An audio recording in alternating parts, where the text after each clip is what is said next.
The risks of pesticides have led many farmers here in the San Joaquin Valley to turn to organic farming and to biological control. Well, we have two of the pests that occur in cotton. There's an aphid here on the top. All of this discoloration of this leaf is from aphids and mites. Right. Nearly 2,000 years ago, in the orange groves of China, farmers came up with a new way to do battle with insect pests. Farmers would release ants among the trees, and the ants would dine on the uninvited guests. Today, Zhao is continuing this tradition by finding ways to control cotton pests with their natural enemies. Spiders, he found, were the best answer.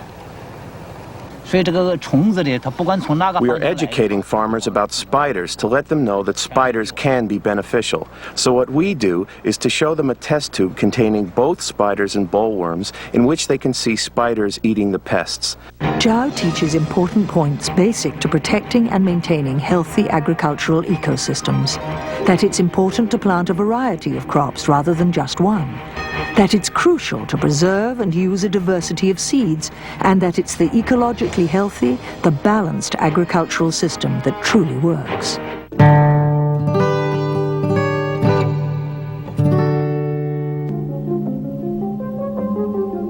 The idea of using wave energy for desalination had occurred to others before, but no one had managed to design a device that would do this at a low cost or on a scale appropriate to small communities. The buoy sits on the surface of the sea. As it rises and falls with the waves, it drives a piston inside the pump unit. That draws water up from the well in the sea bottom. The water is then driven at high pressure through a sophisticated filter called a reverse osmosis unit. The Del buoy can provide not only fresh water, but power as well. Cheap refrigeration would provide more food more of the time, from the fish in the nearby waters to the crops that the new supply of fresh water has nourished. I think the Del buoys come of age. We can see people benefiting from the fresh water.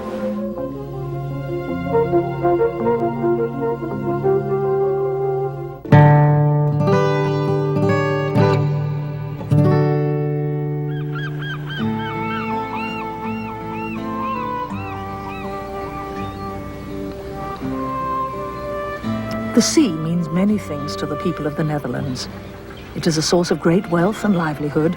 It is a place for pleasure amid abundant natural beauty.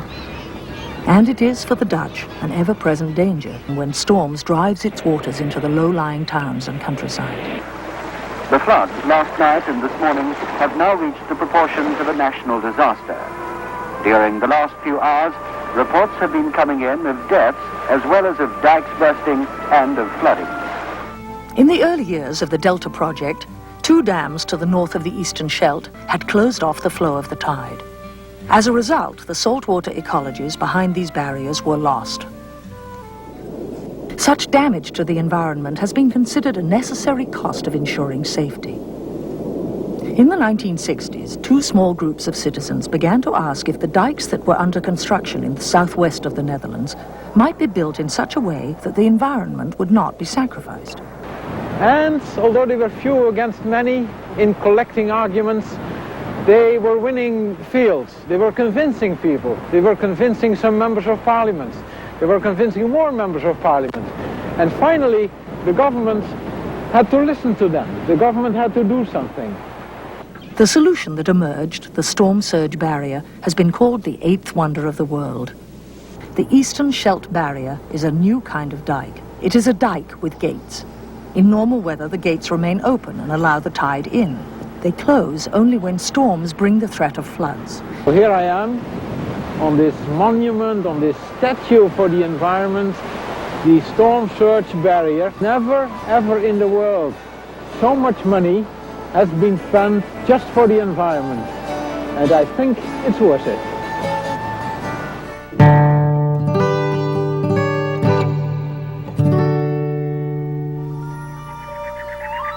Every day that passes, an entire species of American plant life dies out forever. Unlike such popular endangered animals as the panda and the snow leopard, the lowly plants rarely get the kind of attention that would help with their preservation. Yet wherever we look today, rare and potentially valuable plants are in danger of extinction. For Kupovits, this meant coming up with a way of saving plants away from their natural habitats. His solution was simple and elegant. He began to freeze the seeds. This method is known as cryogenic gene storage. Once it's frozen, the seed can literally live for centuries. For millennia, people have relied on plants to treat illness. One of the most important of the modern medicinal plants is the periwinkle, Catharanthus roseus, from the island of Madagascar. This plant has in its leaves a large number of alkaloids used for combating cancer.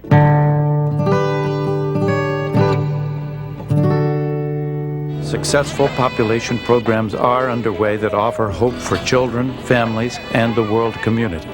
We explore common threads among these programs that make them so successful: education, economic opportunity, and protection of the environment, along with sex education and family planning. The Chimapa Clinic is a refuge for many families, a place where they can receive medical and dental services, participate in a maternal-child wellness program, and family planning programs. Their children can attend its preschool to get ahead with their education, and children, adults, and adolescents can attend classes in reproductive health and sexuality. The clinic's success in preventing diseases and unwanted pregnancies and in boosting education in this poor community has led more and more people to seek to begin similar programs. FEMAP helps them get started.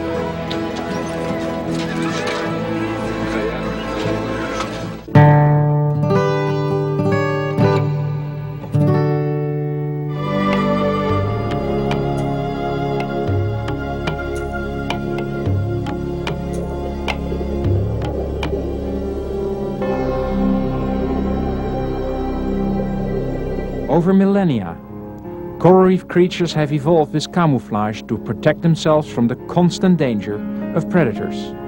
But they are helpless from external forces brought about by humans.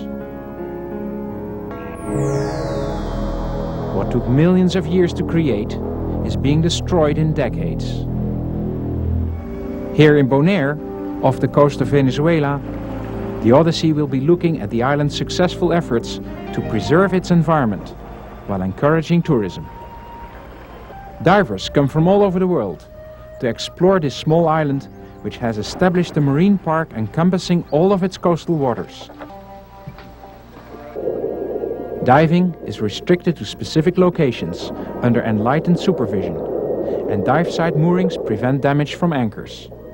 Tourist fees pay for the preservation effort, and local people have steady work.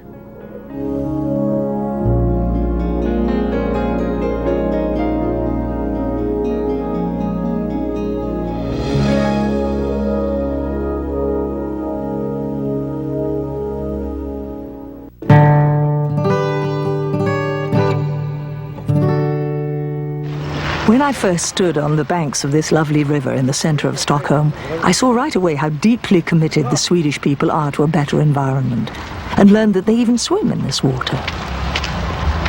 Bravo! Once the people of this Swedish city learned about the dangers of air pollution, they took steps to do whatever they could to see it reduced. It turned out that ordinary citizens really can make a difference. I'm reducing the acid rain, even if we can't feel it. The temperature control is, you can choose exactly what temperature you want. Our solar collectors, and we get our warm water from it during the summer. The largest array of solar panels in the world is in Falkenberg, on the west coast of Sweden, south of Göteborg. Catalytic converters, fuel-efficient engines, and better mass transportation all help reduce nitrogen oxide, carbon monoxide, and hydrocarbon emissions. Generating nearly 18 megawatts of electricity and cogeneration.